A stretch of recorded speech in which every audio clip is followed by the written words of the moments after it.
This show is part of the Head Stuff Podcast Network.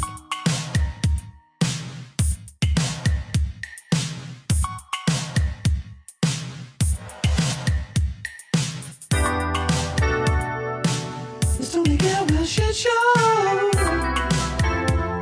And I know that the show is Tony Galwell shit show. And I know, yeah.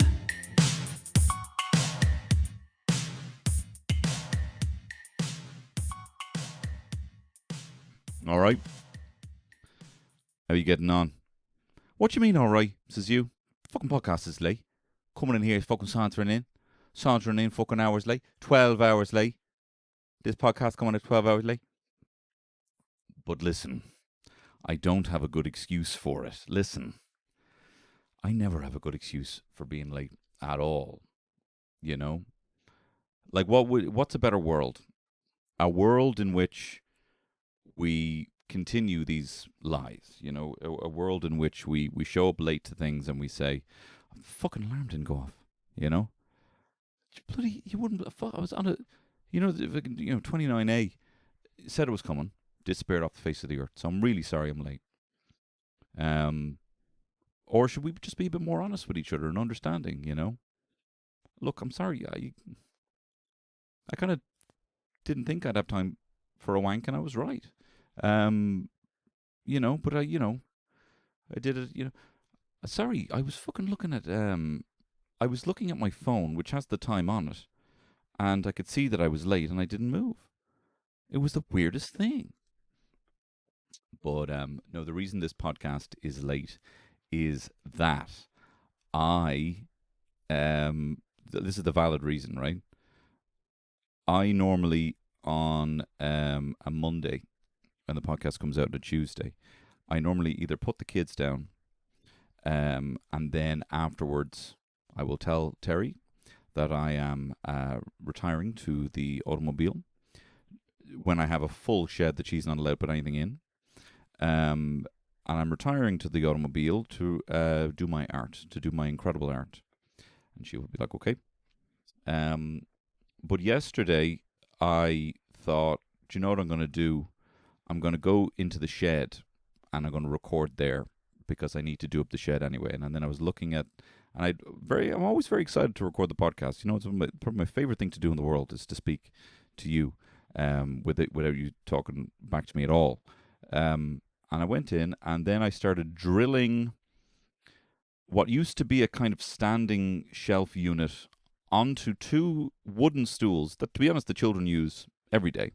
But I took them and I drilled screws onto this unit to make it a kind of standing thing where I could put storage in there. And then the screws wouldn't get in because I was using a power drill because I wasn't arsed actually screwing them in with a screwdriver. And then I also wasn't going to drill in actual holes, like pilot holes, you know, to then put it in. And then the screws were sticking up out of it, so I started banging the screws, and I couldn't be arsed finding a hammer, so I was just banging them with the pliers. And they're still not in, and they're completely, I can't even get them out now because the power drill absolutely fucking tore the threads off the screws. And then that was getting me down, and I was like, that isn't a win before I do the podcast, so this is what I need to do. I need to open up the parts of a retro handheld kind of gaming machine that a friend of mine actually gave me as a wedding gift. It was an incredible gift. My friend Marius gave me this thing he had 3D printed himself using like a Raspberry Pi computer, board, and it had all of these incredible retro games on it, and you could play it like even Nintendo 64 stuff. And I was thinking, I want to open that up and see if I can use the parts temporarily for like a little gift for Jordan. He's got a birthday coming up, and I was thinking I might make something for him. I was thinking of making like I was going to 3D print a Simpsons TV that auto plays episodes of The Simpsons, seasons 2 through 3 through 10, and whenever he just switches on the switch, it will just be auto playing. It might even be halfway through an episode, and to have that kind of like, this is the Simpsons channel essentially that's always on, and it's always just playing, at any episode. And I opened up this thing, and I wasn't arsed getting a screwdriver to take it apart, so I started cracking the fucking plastic apart. So much so that Terry could even hear me from the shed. And keep in mind, I podcast here sometimes. She can never hear that. She was like trying to put the kids down. She's like, "Are you cracking plastic?" The kids are almost asleep. That's how loud it was. And then I looked at the clock and it was 10:30, and I'm like, "Oh, okay. I'm actually a bit tired now from banging screws like they were nails into wood with a pliers and cracking plastic of a beautiful wedding gift that I was gifted." And then I felt a bit sad because I was like, I'm not going to be a carpenter or an electronic whiz. And I was grieving the unlived life of both of these kind of like future, not even future, dreams, just kind of like precognitions, to borrow from Minority Report. And I was thinking, I was kind of grieving an unlived future for myself. And then I felt sad.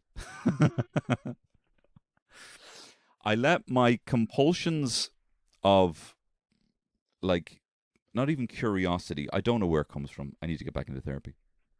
It's like my anxiety manifests in a rushed handyman job. Like if there used to be a show, Cowboy Builders. Sounds way more fun than it is. Sounds like, either Westworld essentially, building cowboys to walk around that you can kill or shag. I don't know if you've seen Westworld. I only saw the first season. Or it's kind of like cowboys kind of, having a fucking hoedown, having a great laugh, building a barn. What it actually is a show where people who have had, hired builders to do stuff have just kind of scarpered off with the money and done a shit job. And you have this fucking hard as nails. I mean, look, I hate to say he looks like Ross Kemp just because he's bald. I also similarly don't like when people send me, "Oh, this is you," and it's some fucking, hideous numpty, with respect to the person who just happens to have glasses. Do you know what I mean? Being, "This is you," but the guy had a kind of a Ross Kemp vibe, and he'd go, "Look at that fucking stair. Oh my god, are you telling me that how many stairs did you ask for?" "We asked for 12 stairs in the staircase." "You asked for 12 fucking stairs. How many is there now?" "Only 2. One at the bottom, one at the top." "How are you getting into bed at night?" That kind of thing. I reckon that because my anxiety manifests in shitty DIY, if I was in Cowboy Builders, they'd be like, "This guy looked really anxious. Look at that. Screws hanging out that he's clearly tried to hammer in. Broken plastic all over the broken plastic." I was in, I actually mentioned this briefly on the bonus podcast where I was up in Belfast recording a voiceover. And the line that I had to say was, because this is just on the topic of me doing, trying to correct a Cockney accent just now. I was there and the line was, and I had to do it in a Northern Irish accent, in Belfast, of all places. And the line was, "The kids have been running around for hours. We have to do something now." And I was like, and this is, I actually have to apologize for this all the time when I do this in front of people, but I'm like, as you know, if you've listened to this podcast long enough, to get into the accent, I have to say curly whirly, curly whirly, curly whirly. The kids have been left alone for hours. And then they were like, eh. So no, up here, so Tony, that was great, but up here we would say ours. So you'd say ours. And I was like, okay, ours. "The kids have been left alone for hours." And they're like, "No, I'm going to cut you off right there, Tony. So it would actually be ours." So the difference would be, instead of saying ours or how ours, you'd say ours. And it was taking and then I'm had like 5 Northern Irish people piping in. So best way to kind of get yourself in the mindset, if you say, "Hi now, brown cow." And I was like, that's not helping at all. And when, times, they're paying for fucking studio time, and I'm like, okay. And then eventually I get it. Kids have been left alone for hours. And they were like, "Great, we have to do something now." "No, so Tony, I'm going to cut you off, curly whirly, I'm going to cut you off there. It's actually, we have to do something now." Okay, yeah, yeah. We have to do something now. No, again, so we can now. And then there were like fucking. There was a lot even on the chat just typing in NIE now. You know, I say this to say, beautiful accent, beautiful accent. It's one of my favorite accents in the world. If I ever call a reception and I hear someone, hang on a wee second there, I'm just gonna check that for you now. Check that for you now. I fucking love it. But anyway, look, the podcast is late. Listen, I'm not going to change. We think that's the thing about therapy, right? You kind of do it for a little while, and you start kind of saying all these things, and the therapist is so empathetic and so understanding of all these things,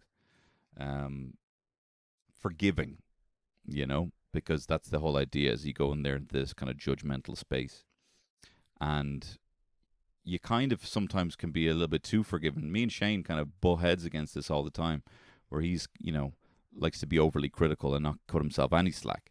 And I cut myself an incredible, it's exclusively slack. I mean, there is zero tension on the wire, or the rope, Marhampla.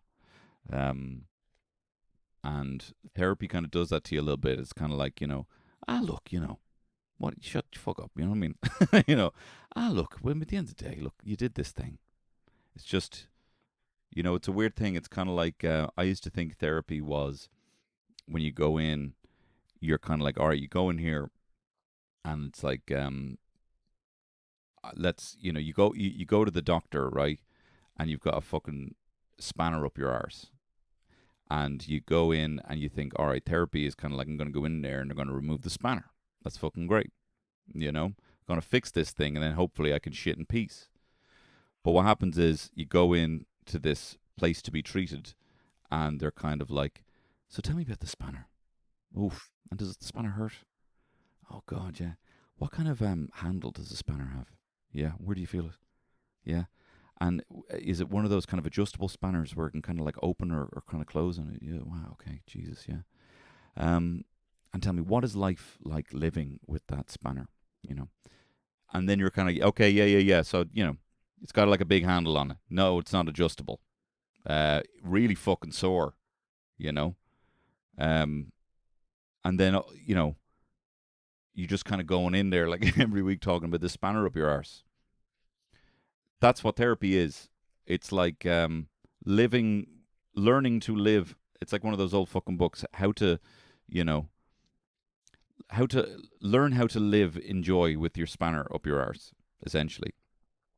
Hang on now, I have a fucking idea for a self-help book. Don't let me get into that. Living with a spanner up your arse. It's a very catchy title. It kind of maybe could. No, don't let me do that. Don't ever, guys. Don't let me go and dance with the stars. Don't ever let me release a self-help book called Living with a Spanner Up Your Arse. All right, look. Do you know what? We have a perfect opportunity here because I am actually recording this podcast with no edits and I'm going to be putting it out straight away. There will never be a more current podcast than this because it will be going out in, well, however long I continue to talk here, 25, 30 minutes, okay? So what I thought I would do is do some actual hard-hitting current affairs that are happening right now. So I'm going to do some current affairs stories, tell you a bit about it, and then give you, I suppose, my hilarious take on it. Although I will say I was on 2FM and I had to do, they were talking about the stories for the week and they kind of wrap it up and then they bring on a bloody hilarious comedian just to kind of, put the bloody world to rights. But one of the things was that Starmer. What is Starmer doing, bro? Keir Starmer is basically proposing, way too late. He's been fucking ousted, but a bank holiday if England win the World Cup. And they wanted like loads of, the stories in advance, the researcher, you get a research call and stuff. So I said, I think that Ireland should get a bank holiday if England lose the World Cup.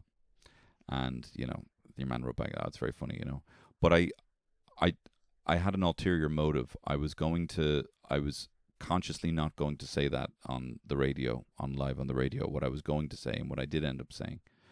They were like, so Tony, you've a bit of an opinion now on this whole bank holiday thing. What do you think, the Keir Starmer bank holiday? and I said, yeah, so I think that Ireland should get a bank holiday.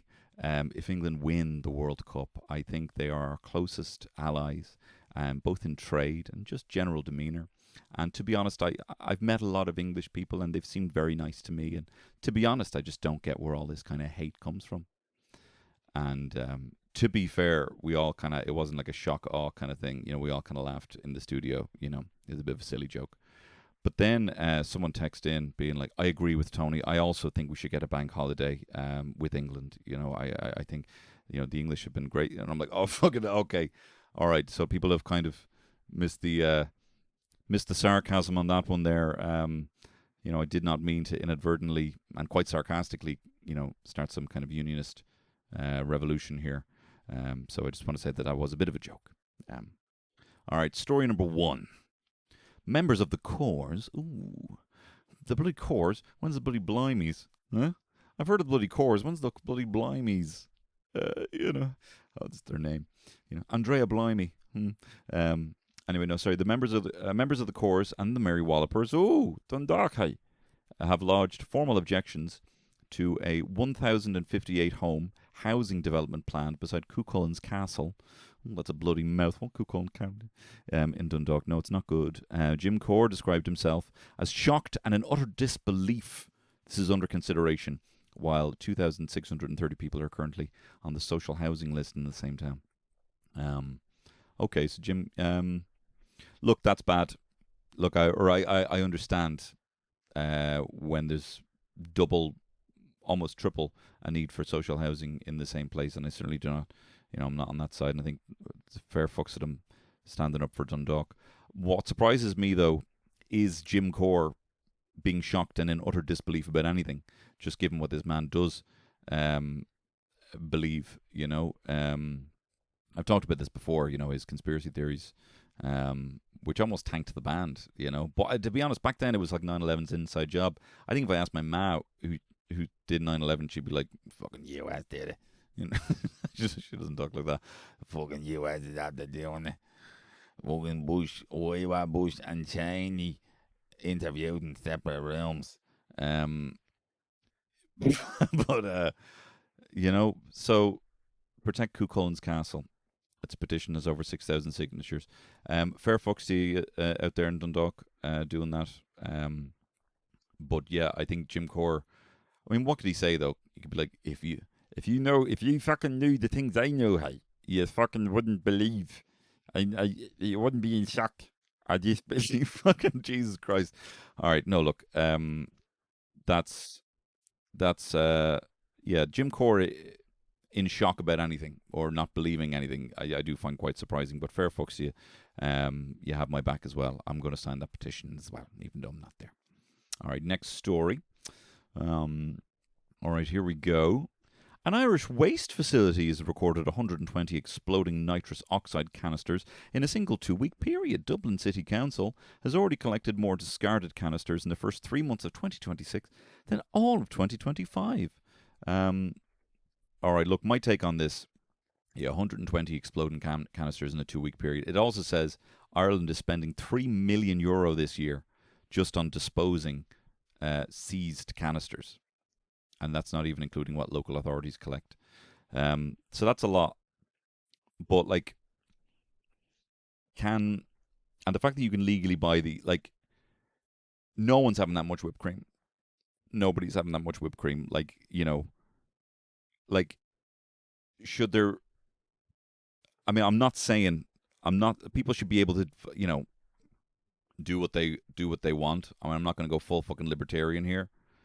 But if someone wants to, have a ridiculous amount of whipped cream, they should be allowed to do that. It's not like you should have to register as a restaurant or a, sexy bikini manufacturer. I don't know if you've ever seen Varsity Blues.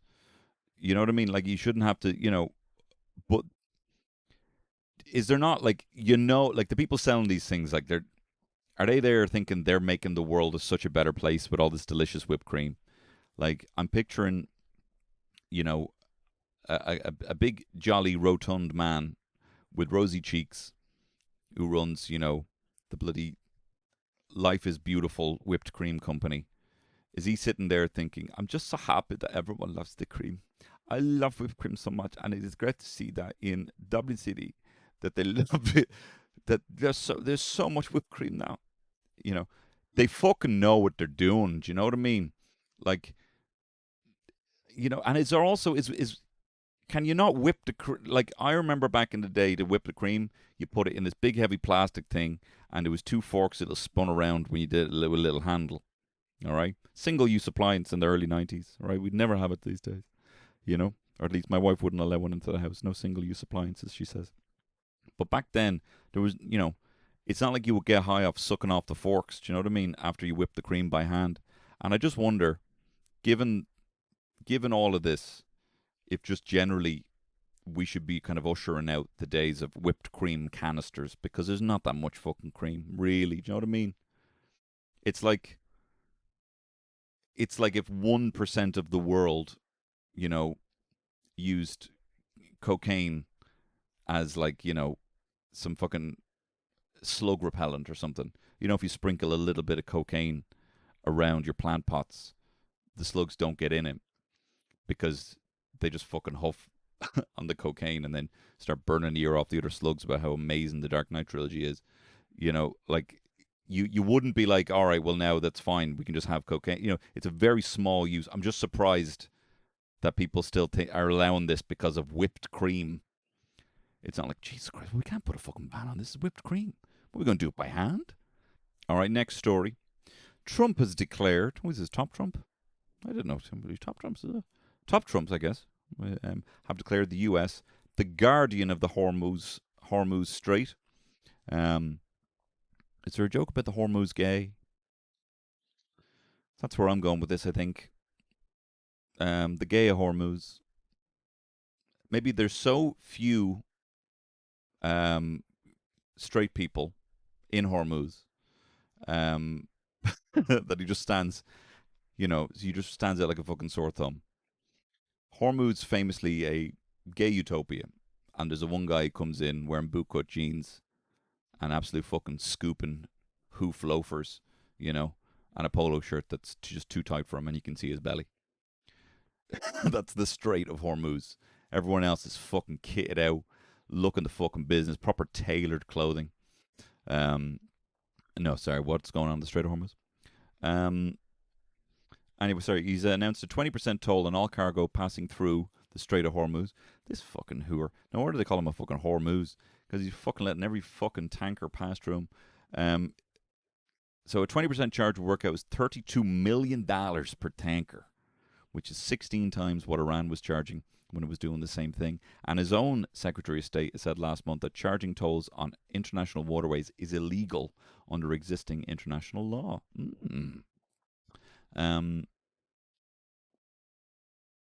Iran's foreign minister replied on X. What a fucking shit show of a world. 20% is, of course, too much. We will be fair. Okay, so the US and Iran are now in a bidding war over who gets to illegally charge ships, essentially going through the waterway. And the US is basically charging, what does it say here? Yes, 16 times what Iran is charging. Oh, do you know what I mean? You want to buy local, but the margins just don't make sense. Do you know what I mean? It's like a lovely, I mean, to be honest, you already kind of see that with fucking Wexford Straubs. You know what I mean? You go in, you get €8 to be charging sometimes, not exactly 16, but you go and you get a Keelings, Marhample, and it'd be like whatever €2 for a little punnet, and it's €8. Do you know what I mean? It's kind of, you want to support local, but when the price is that different, you might be buying some Iranian Straubs. You might just be doing that. All right, next. Sam Neill died. Sam Neill, born Nigel Neill, but changed his name at 11 because he wrote, "To land in a primary school with a plum in your voice, with a plum in the voice and Nigel for a name was asking for trouble." Nigel Neill. Sam Neill. Friend of mine was an extra on The Tudors, of which Sam Neill was. one of the stars, the Jonathan Rhys Myers, is that his name? Was on it anyway.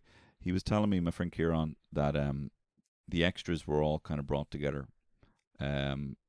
Like whatever, something happened on the Friday, and then on the Monday, all the extras were kind of called together, and they said, "Listen, so your job, of course, is to look like you're of the period, and just don't interfere, just kind of too much. You guys know we need to do, but something we just need to address. We need to just forbid anyone from certainly go, you can say hi, give a nod or whatever, but if people could refrain from talking to actor Sam Neill about Jurassic Park. He really does not want to talk to you about Jurassic Park, if that's okay. And I can only imagine what the extras were doing, being like, Jurassic Park, like fucking hell, like, because obviously he didn't see the dinos. Do you know what I mean? I mean, some of them were there. He might have to react to a big giant dino head and get wet, and a car kind of knocking him over and all that shit. Do you know what I mean? Or a big T-Rex knocking the car over. But for the most part, though, a lot of that was done in post-production, So he would have had to take off his glasses and look in shock and awe at, nothing. And then they put in the Brontosaurus. So, like, I don't even know what you could ask him about Jurassic Park. The one he hasn't answered already. And, like, there's no stone left unturned when it comes to Jurassic Park. But the fact, what is it? Fish and chips, hang on, Australia. All right, I got to get New Zealand voice. I'll get there. Hang on. All right, it's me, Sam Neill. Right, listen. Could you please ask them to stop talking to me about Jurassic Park? I'm going to South Africa now, right? I can't seem to get it back. Some interesting trivia here about Sam Neill. He was born in Omagh, Northern Ireland. Not my cousin Omagh, but Omagh in Northern Ireland. And he once named a farm animal Meryl Streep, who was later killed by a ferret. So, of course, our thoughts with the Neill family. All right, last final story.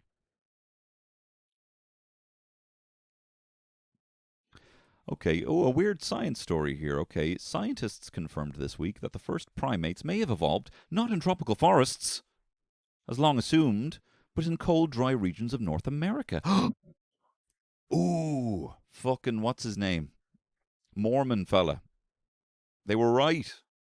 Jesus was from, well, he was a monkey. Well, he was a type of primate, whatever, he was a monkey from America. Some possibly surviving Arctic conditions by hibernating, which means how humans came to exist may have started with a freezing monkey. It says this would make North America, not Africa or Asia, the birthplace of the primate order. Ooh, so here we are, very conflicting, right? So, in order for America and the creationists to assume, like the birthright of, or the birthplace of humanity, they have to concede the fact that they were not created by God and that we're monkeys. Ooh, interesting. I wonder if you'll have some people, maybe fucking pivot away from that now. Maybe pivot away from the creationism, because maybe they, which fucking huge amount of disrespect for them for not, wanting the idea that primates from the fucking, plains of Africa or the tropical forests or whatever it was, were the origin. Now, if they want to claim ownership of humanity, they have to finally admit that at the end, we're all fucking monkeys, man. At the end of the day, I used to be a creationist, man. And then I found out that again, the monkeys actually came from America. So, America monkey, man. Goddamn. So listen, that's the podcast for today. Thank you so much for listening to this. I do love you. I respect you very much. And thank you. I might do more of these actual current affairs in the future, because I've enjoyed doing that. But listen, thanks very much for listening and supporting this podcast. Again, I'm sorry it was late. And I let my I let my impulses get the better of me this time. It's Tony Galwell shit show. And I know that the show is Tony Galwell shit show.